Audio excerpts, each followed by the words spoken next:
en el estudio de Eduardo, con Eduardo Ruiz Gili. Mi invitado en esta noche es un hombre realmente admirable.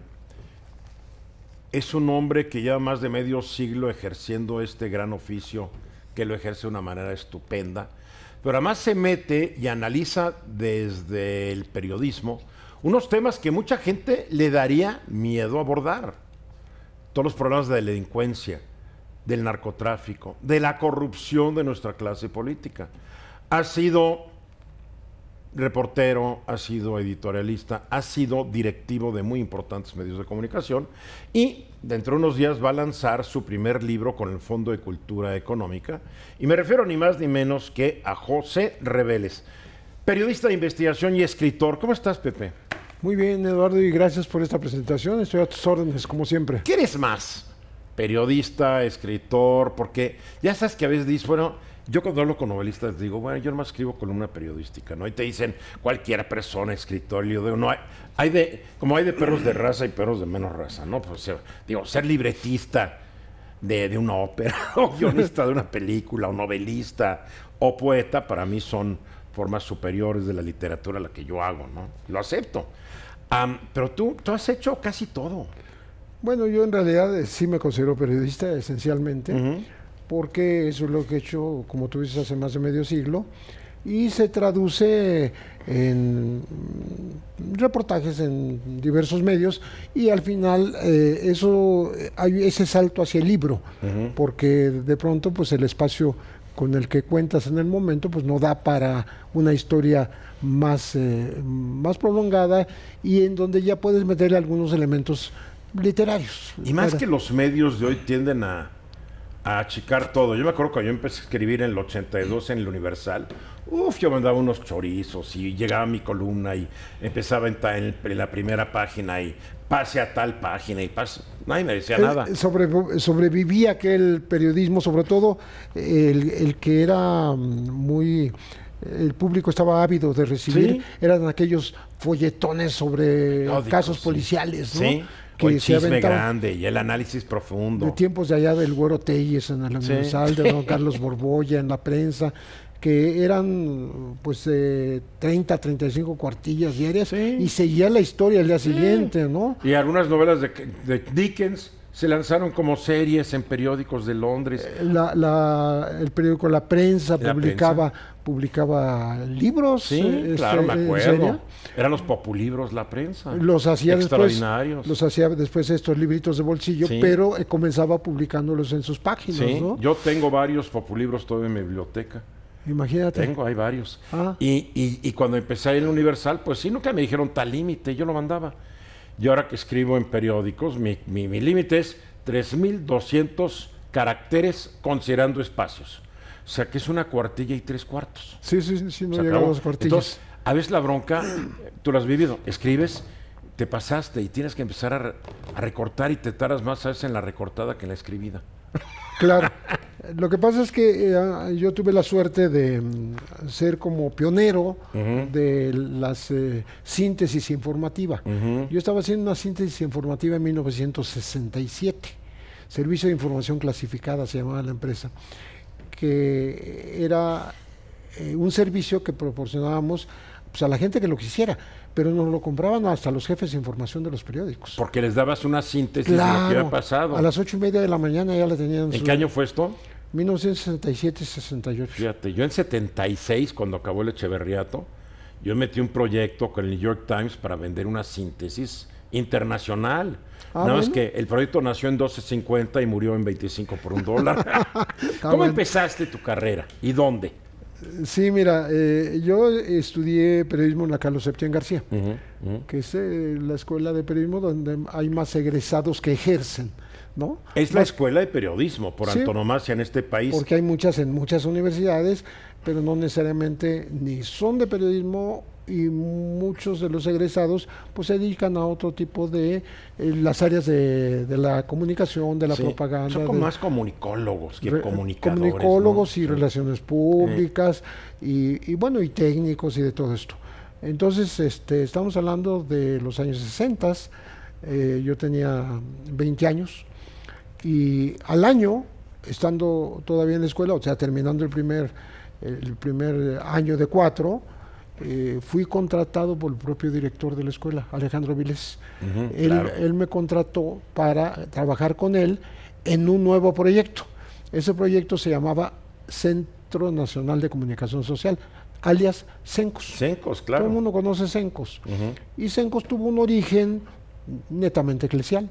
Derivó de un acuerdo del Concilio Vaticano II para que la Iglesia tuviera centros de comunicación y tuviera influencia en el mundo laico, ¿no? Sí, claro. Ese fue el propósito del Papa Bueno, de Juan XXIII. Fue el último buen Papa que hubo, ¿no? Bueno, yo creo que Juan XXIII y tal vez ahorita el actual Francisco, ¿no? Después como que hubo ahí un no sé interregno raro, ¿no? Pablo VI se hizo guaje, Juan Pablo I pues, se murió a los 40 días, Juan Pablo II metió reversa.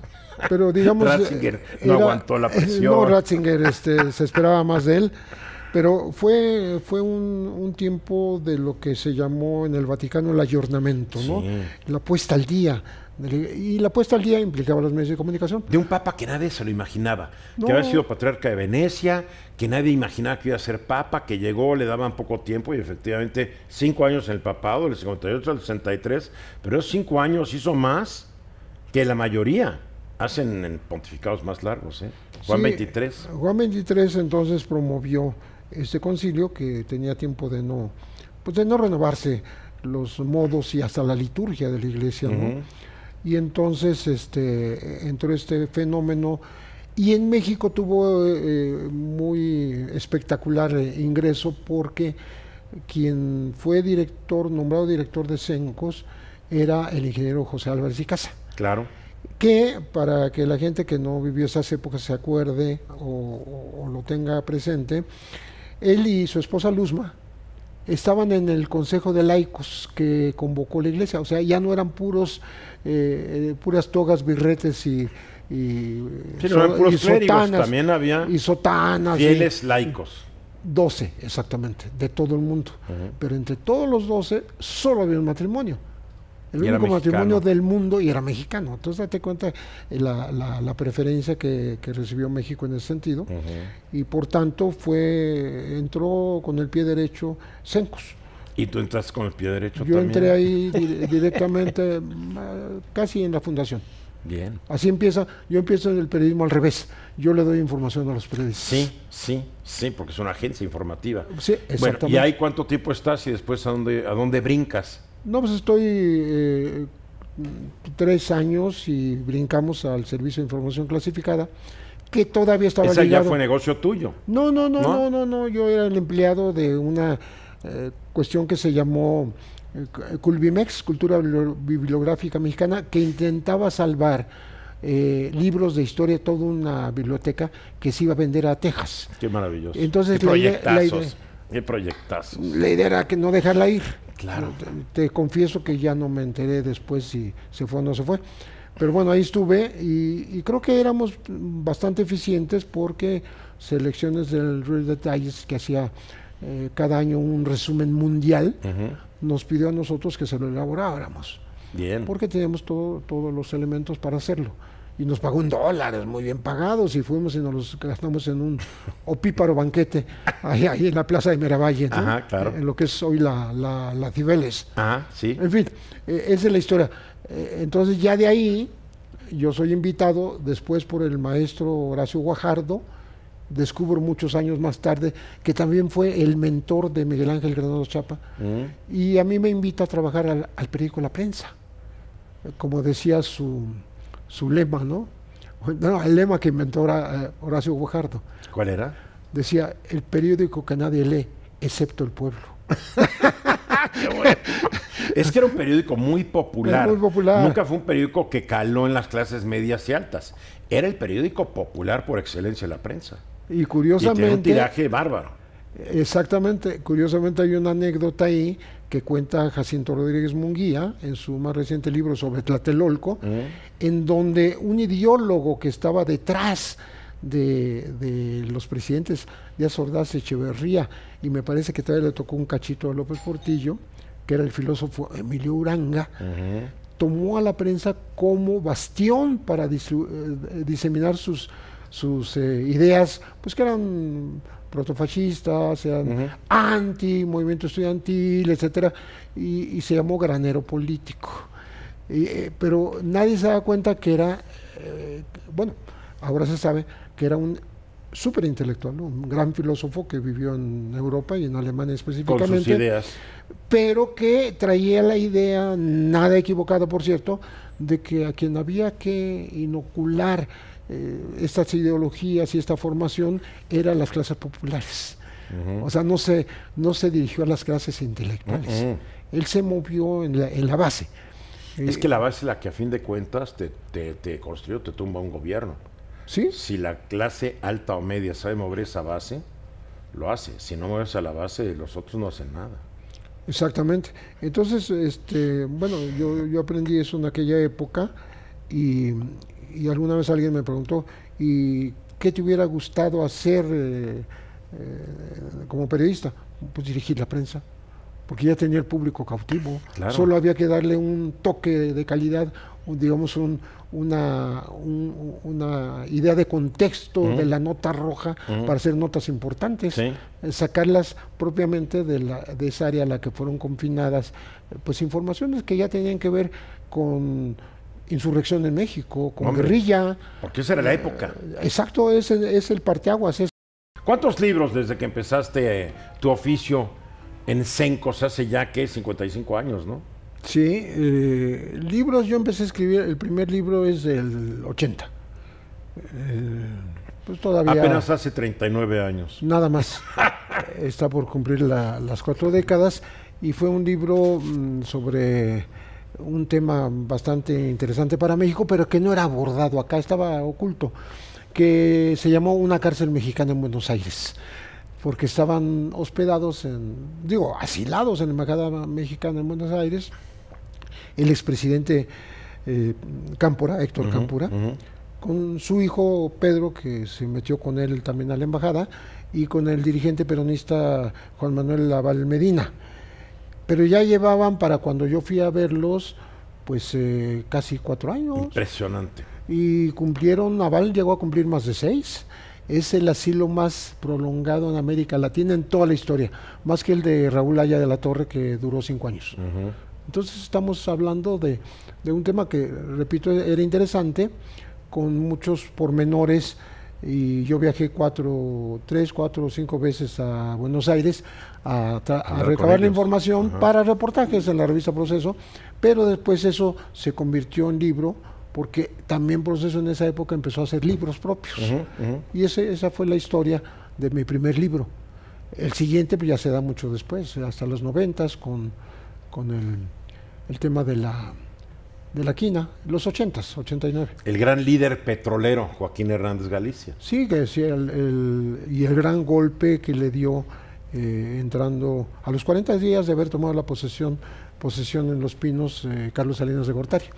En esa ocasión, Lorenzo Meyer dijo, Salinas de Gortari tomó posesión en diciembre, pero el poder el 10 de enero. Cuando tumbó a la quina. Exactamente, porque ahí realmente mostró su poder y mostró que era el presidente, ¿no? Es que la gente le daba una fuerza, y la quina tenía, el líder de los trabajadores petroleros tenía una imagen de fuerza impresionante. El día que van tras la quina, yo estaba en Cancún y empezó a circular el rumor de que se iba a acabar la gasolina, o iba a haber gasolinera con una gota de combustible en Cancún. No pasó nada. Nada de nada, o sea, hay que decirlo, Salinas manejó muy bien la situación. Sí, como que fueron patadas de ahogado esos rumores, no pasó nada en efecto. Sí, con el tiempo se descubre que Salinas tuvo la necesidad de inventarle delitos para que no poderlo amarrar, ¿no? Hasta un muerto le puso enfrente de la casa, ¿no? Eduardo Zamora Rioja se llamó, ese Ministerio Público. Puso, sí. Y las armas que se vio que traían el marcaje de que pertenecían al ejército, increíble, cosas ¿no? de esas, ¿no? Qué burdo, a fin de cuentas, qué burdo era Salinas. Pero eran los tiempos donde los medios tampoco se podían dar el lujo de ser tan independientes como hoy somos. Claro. La gente se olvida que en esa época los periódicos le compraban el papel a un solo proveedor, que era Pipsa, propiedad del gobierno. que las estaciones de radio y televisión sí tenían un miedo real que el gobierno dijera, acaba tu concesión mañana.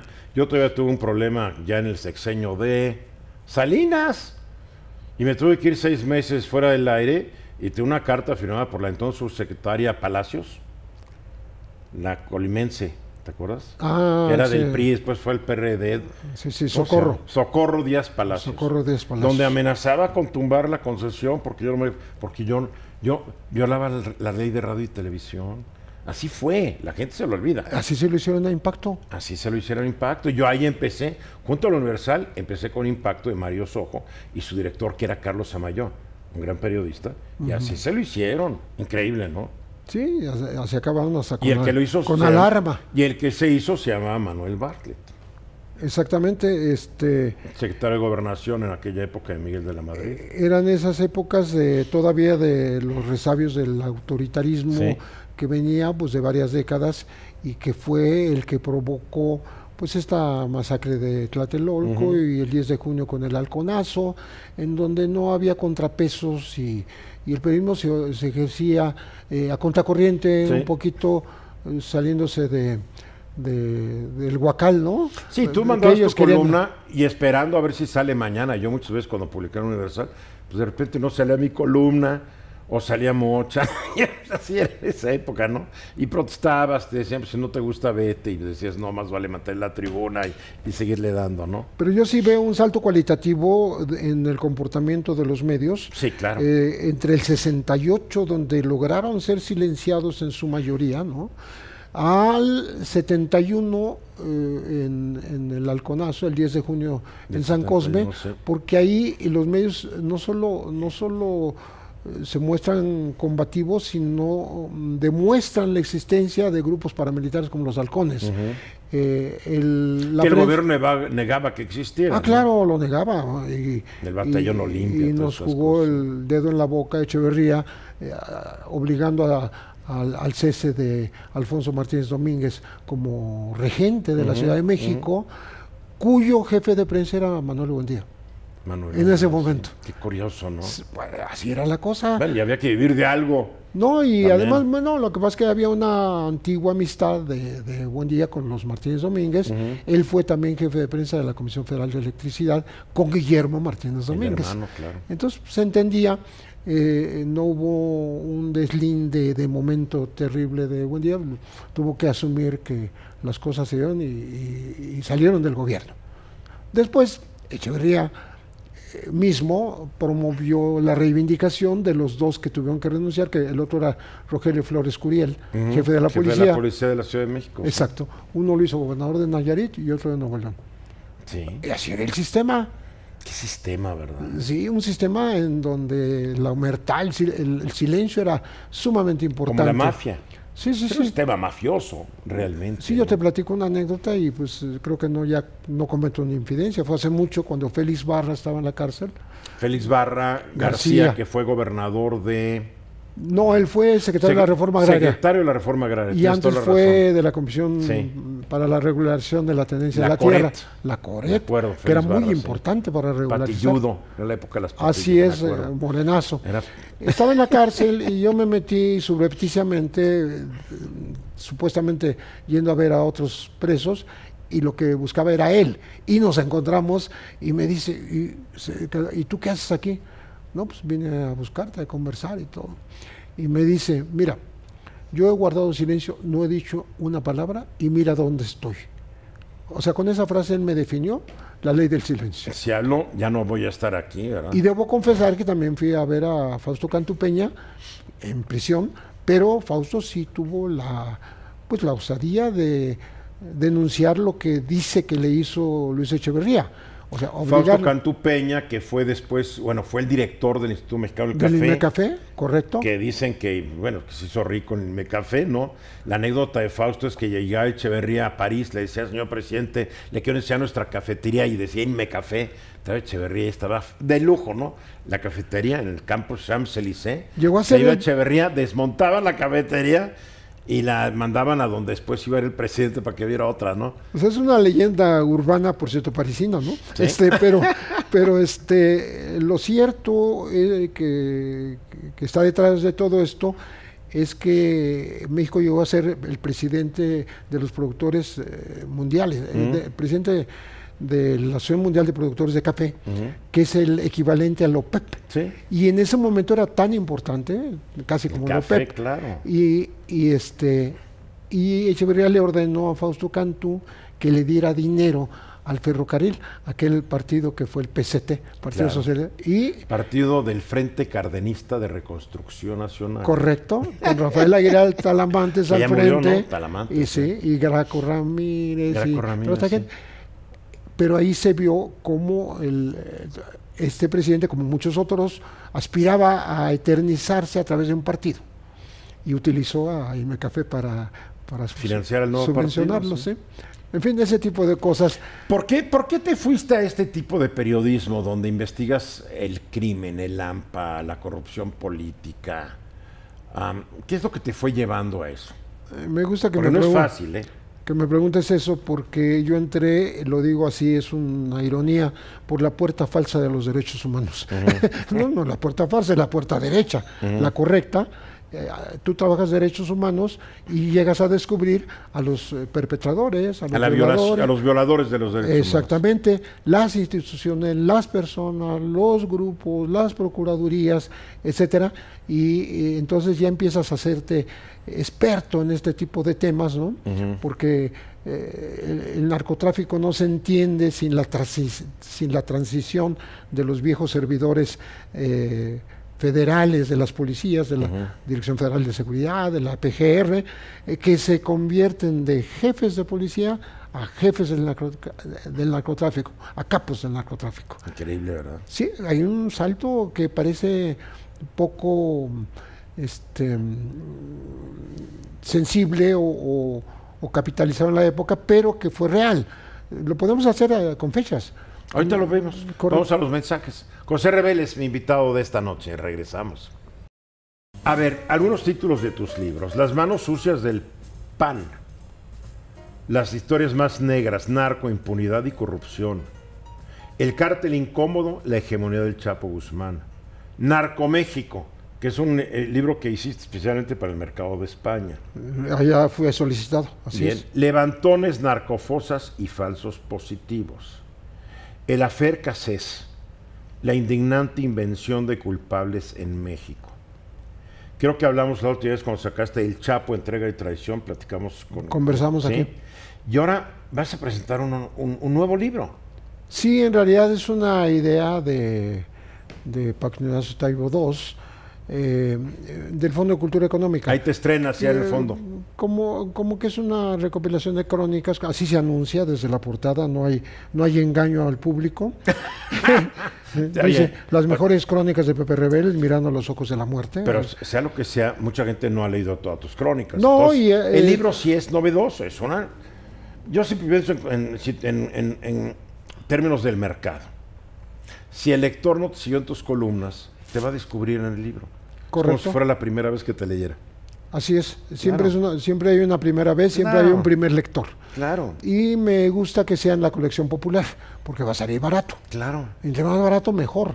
Sí. No se trata de ganar dinero, se trata de vender libros y que los lean. O sea, uno escribe para que la gente lea.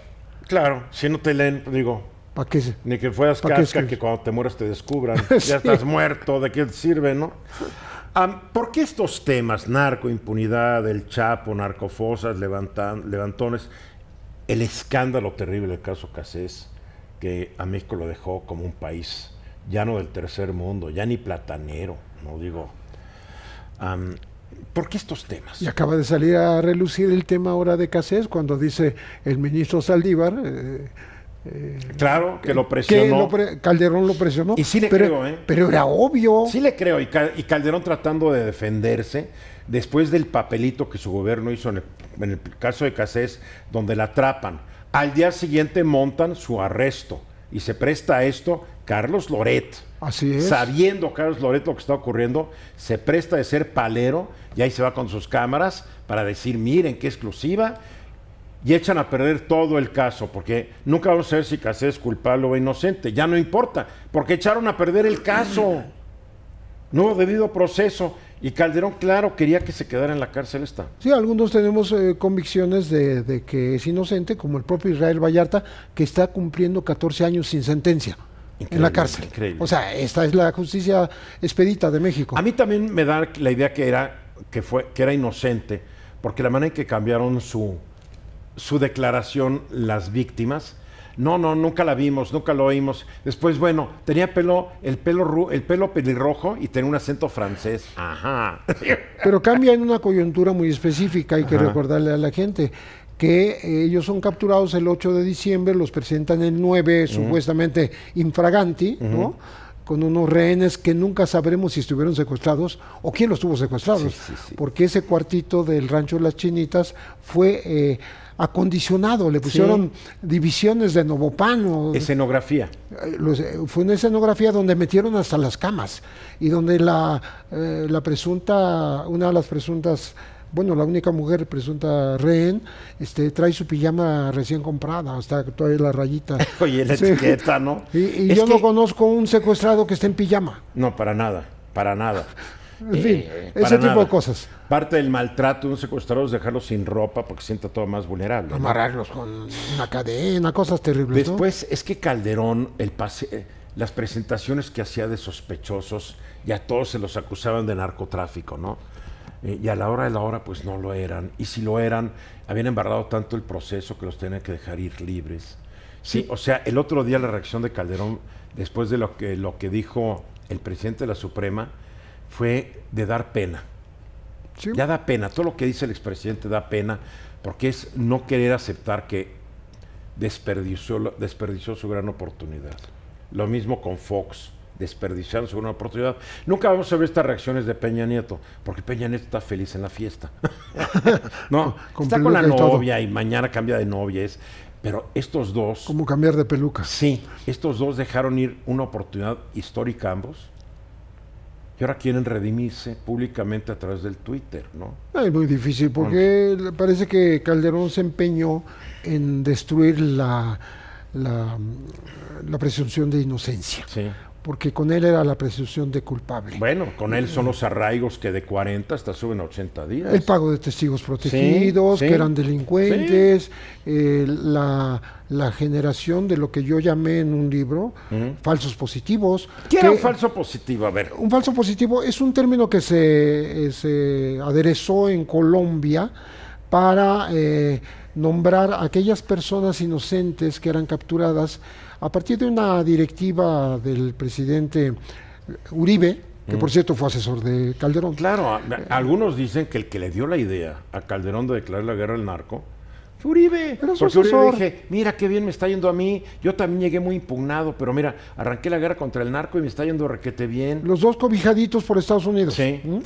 Entonces, Uribe emite un decreto y hay una directiva del ejército en donde se les van a dar a los soldados, aquí se habla de militares ahí en ese momento solamente, para que den frutos, rindan, tengan productividad en el combate al crimen. ¿Qué es productividad? Pues entre más muertos, mejor. La misma estrategia que hicieron en la guerra de Vietnam. El body count famoso. El body count. Hoy matamos a 100 Vietcong y a 40 del ejército de Vietnam del Norte, nada más que estaban perdiendo la guerra. Y eran aldeas donde eran solo ancianos, mujeres y niños. Sí, los mataban. No eran combatientes. Bueno, entonces acá la práctica era tomar muchachos donde te los encontraras al azar en las calles, si eran en situación de calle o estaban tomándose una chela en una banqueta, o irlos a sacar de sus casas, llevárselos a un cuartel lejano, que fue el caso Soacha, 700, 800 kilómetros de lejanía, y allá aparecían como guerrilleros de las FARC. O sea, fusilados y vestidos de guerrilleros. Acaba de pasar hace 3 semanas en Nuevo Laredo. Sí. En donde matan a 8 personas y los visten con trajes militares hechizos. Sí, ¿no? Sí, ahí están, que hasta les ponen los rifles y no hay que ser un perito para ver que no trae el rifle al morir. No, y los uniformes no tienen los agujeros. Es como Aguas Blancas, ¿te acuerdas en Aguas Blancas? Yo vi el video de Aguas Blancas, dije, Les pusieron las armas después de matarlos. Pero es sumamente criminal que lo haga un Estado, un gobierno. Es un gobierno, hombre. Porque está tergiversando la realidad, está inventando culpables y criminales que son gente inocente. Y está actuando como un criminal el gobierno. Así es, tomada al azar. Tú conoces el caso y por eso te lo voy a recordar. El falso convoy de la Barbie. Sí, claro. O sea, toman gente en la colonia Las Águilas, los llevan obligadamente a la Marquesa y los ponen como si fueran un convoy de vehículos que cuidaban a la Barbie. Sí. La Barbie fue capturado solito. Sí. Y ya corrió el video, ya existe el video. Es más, ni ofreció resistencia. No, nada, me agarraron, ¿no? No, pues es que llegaron como 100 por él y le dispararon de balazo y iban a matar. Me rindo. Bueno, pero esa gente, hubo gente que pasó 6 años en la cárcel. Falso positivo. ¿No te acuerdas de que hicieron otra cosa que fue como que la magno investigación dentro de la PGR? Ah, sí. Y no sé cuántos agentes judiciales inocentes se fueron a la cárcel. La operación limpieza. La operación limpieza. Pero se fueron no solo agentes. Que fue un asuntito de Medina Mora. Se fueron directores. Eduardito Medina Mora. Exactamente, se fueron directores de la Interpol, se fue el subprocurador Noé Ramírez Mandujano, se fue el comisario de la Secretaría de Seguridad Pública. Sin pruebas. Sí. No, pues salieron libres a los 4 años. Libres. Sí. Entonces, estamos hablando de Javier Herrera Valles, no me acordaba. Yeah. Sí, pero también se fueron otros funcionarios de alto nivel que simplemente fueron señalados como gente que había que juzgar. Salieron libres porque no había pruebas de nada. Y todo para quedar bien ante el público. Medina Mora decía, vean, soy un procurador que estoy limpiando la procuraduría. Y aparentar que el gobierno estaba teniendo éxito en su lucha frustrada contra el narcotráfico y la delincuencia organizada. ¿Cómo nos costó ese gobierno, verdad? No, muchísimo. Y lo seguimos pagando, ¿eh? Pero y lo seguiremos pagando. Nos costó en víctimas inocentes, nos costó en cárcel temporal, nos costó en prestigio del país y nos costó en dinero en efectivo. Porque después de que Felipe Calderón, estando fuera del país, criminalizó a los muchachos asesinados en Villas Asalbarcar, ¿sí? En Juárez, ¿no? Sí, regresó y dijo que eran pandilleros, en algo andaban. Sin saber nada. Estaba fuera. Y regresó. Pero, oye, hoy estás fuera, pero hay celulares. Y cuando va a Ciudad Juárez, pues hay una madre que lo corre porque tuvo 2 hijos muertos ahí. Razón, sí. Si fueran sus hijos, usted haría otra cosa y no estaría hablando mal Calderón de nosotros. Usted no es bienvenido aquí. Todo eso pasó, pero iba el dinero. Entonces, ¿qué hace para lavar su conciencia Calderón? Le manda 3,000 millones de pesos al gobierno de Chihuahua. Es una pregunta hasta medio idiota la que te voy a hacer. ¿Algún día te piensas retirar? Porque sigues tan activo. Sí, si estás como Johnny Walker, ¿no? Tan campante y sigues produciendo y sigues escribiendo. Sí, en realidad es algo que ya no puedes dejar, no se te quita, ¿no? Anoche terminé de escribir un texto sobre doña Rosario Ibarra de Piedra. ¿Por qué? Porque yo fui de los primeros que siguió su lucha. La conocí en el 77, estamos hablando de menos de 2 años después de la desaparición de su hijo, cuando ella ya iniciaba su lucha, un año antes de la huelga de Catedral, que le arrancó la amnistía a José López Portillo, que es muy importante, un momento histórico del país, porque ahí el propio López Portillo, 10 años después del 68, genera una ley de amnistía, la manda al Congreso, y salen 1,500 presos políticos reconocidos como presos políticos. Porque antes se negaba que hubiera. Claro, pero liberas 1,500, claro que había. Y luego quitas cerca de 2,500 órdenes de aprehensión, todavía contra gente que no... Y tuvo la lucha de una mujer que ha sido, para mí, Rosario Ibarra es una gran luchadora social. Así es. Que creo que después algunos partidos quisieron aprovechar de ella y la quisieron hacer una política. Sí. Cuando ella es una luchadora social con una agenda, con una causa y triunfadora realmente en esto. Le van a dar la medalla a Belisario Domínguez aparentemente. Por eso es el texto. Y porque en efecto ella fue una luchadora social que nunca se dejó engañar. Dijo, yo soy candidata y yo estoy aprovechando esta candidatura para darle más difusión a nuestra lucha de los Cuando fue familiares. candidata en el 88 fue muy divertido porque le hicieron una pregunta que qué haría ella con la silla presidencial. Entonces contestó, esa silla yo la pondría en el Zócalo, con pura silla, sacaría todas las sillas del Palacio Nacional y estarían ahí todas las sillas para que la gente se siente. Ya imaginaba yo la silla presidencial en el Zócalo, ¿no? Sí, ella jugó un papel muy importante en la medida que nunca dejó la lucha por la aparición de la gente que fue pues desaparecida en este país, ¿no? Algunos, que sigue siendo desaparecida en que este sigue país. siendo, es un 30,000 desaparecidos en principio, ajá, ahorita. en aquellas épocas podríamos hablar de 1,500 tal vez.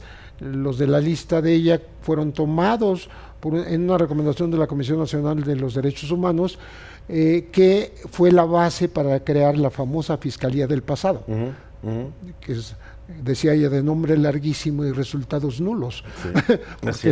porque era muy, muy largo el México nombre. es muy ¿no? malo para investigar su pasado. La gente sigue clamando de que se investigue, pero hasta sus últimas consecuencias, el 68, el 71, aunque muchos de los responsables ya están muertos y ya podrían ser hasta inimputables. Ahí está el pobre Echeverría ya acostadito en su cama, no se ha dado cuenta que está vivo, ¿no? Pero como que la gente quisiera ya una explicación real y definitiva, si es que es posible, por todo el tiempo que ha pasado, ¿no? Sí, porque no hay un cierre de un ciclo, porque sigue vivo y sigue la polémica. No salió un reporte, a ver, este es el reporte ya oficial, que ya no podemos darles más, es lo que sabemos. No existe. No hay, y pese a las recomendaciones de las organizaciones internacionales. O sea, México sigue teniendo esa deuda de los años finales de los 60s y los 70s hasta el 85 más o la menos. La guerrilla que mataron, ¿no? Sí, la aniquilaron. O sea, el tema de la Brigada Especial o Brigada Blanca, en contraposición a la Brigada Roja de la Liga Comunista 23 de septiembre, fue liquidar, aniquilar, matarlos. No era arrestarlos y juzgarlos. Desaparecer. No, era desaparecer. Y desaparecer puede ser hasta más terrible que matar, en el sentido que fue un diseño nazi, el NN, el Noche y Niebla. Sí, en donde, como los generales argentinos, lo mismo. Y se copió en Argentina y se copió aquí, en donde tú torturas a toda la familia, haciéndole, negándole que tú tienes a la persona y haciendo que sufra porque nunca sabrá dónde está. O sea, nunca cierras el círculo, o sea, nunca sabes si murió, cómo murió, dónde quedó, nada. Es como no haber nacido. Es terrible. Terrible. Y no tienes luto. No tienes oportunidad de luto. ¿Estás trabajando en un libro nuevo? No por el momento. ¿Tienes ideas? Creo que tendré que empezar a ver casos que se me quedaron por ahí en el camino, que tienen que ver con esto, con estas violaciones gravísimas, ¿no? Ya nos vamos. Otra vez dile al público cómo se titula tu nuevo libro, editado por el Fondo de Cultura Económica, y va a estar a disposición la semana que entra, ¿no? Sí, en la Feria del Libro del Zócalo va a estar el miércoles que viene. El miércoles, el martes 15, perdón. Bien, martes 15. Martes 15 a las 5 de la tarde. Se llama Mirando a los ojos de la muerte, las mejores crónicas de Pepe Rebeles, que es una exageración de Paco Ignacio, pero pues aceptamos estas. Casi nunca estoy de acuerdo con Paco Ignacio, en esto sí. Oye, gracias por visitarme en el estudio esta noche. Qué amable. Muchísimas gracias. Te sigo, soy un tu gran fan. gusto. Gracias, Pepe Rebeles. José Rebeles, periodista de investigación, escritor. Léanlo, porque al leerlo van a entender más de qué se trata este país. ¿Cómo vamos a cambiar el país si no lo entendemos? Imposible. Yo soy Eduardo Ruiz Gili. Hasta la próxima. Próximo domingo estoy aquí de regreso en Grupo Fórmula. Un poquito antes, el lunes a las 3:30 de la tarde, hora del centro. Aquí me encuentran. Gracias. Pásenla bien.